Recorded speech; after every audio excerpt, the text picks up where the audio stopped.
found myself in an interesting gathering in Brooklyn this week, one involving lots of chicken swinging. Everyone was swinging them. Older men, younger women, older couples, younger couples expecting a baby.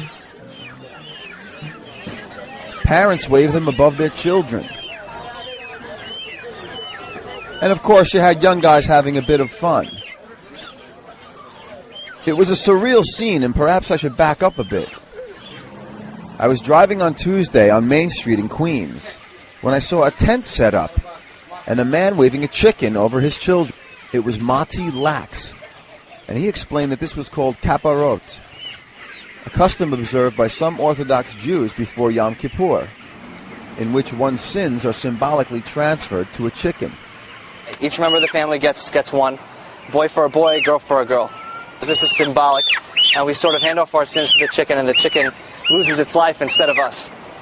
And there's a portion of the prayer that you say at the end that specifically says that this is in my place, this will be in my stead, and for that I will get to live a long life, and my shortened life will be handed off to the chicken.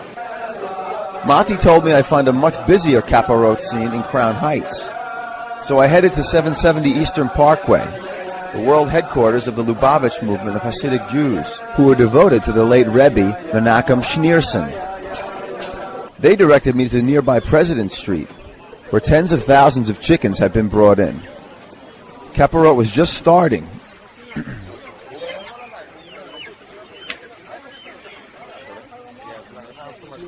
After waving the chicken and saying the prayer, people would hand the chicken to a kosher butcher set up in the street. Every few minutes, another person would come up and ask me if I was an animal rights activist, taking pictures to document claims of animal cruelty. They said that such activists, who have been very critical of this custom, have often shown up here in the past with cameras. I met a man named Menachem Shagalo, and he told me a bit more about Kapparot. And the chicken is chosen because it's a meal. And it's a meal. As a matter of fact, the custom is to give it to poor people or people who need it. It's an act of charity is done with this chicken. I told Menachem I found it quite a scene. He laughed and told me to come back after midnight. I did, and I watched them going through countless crates of chickens. The swinging in Crown Heights continued to the wee hours of the morning.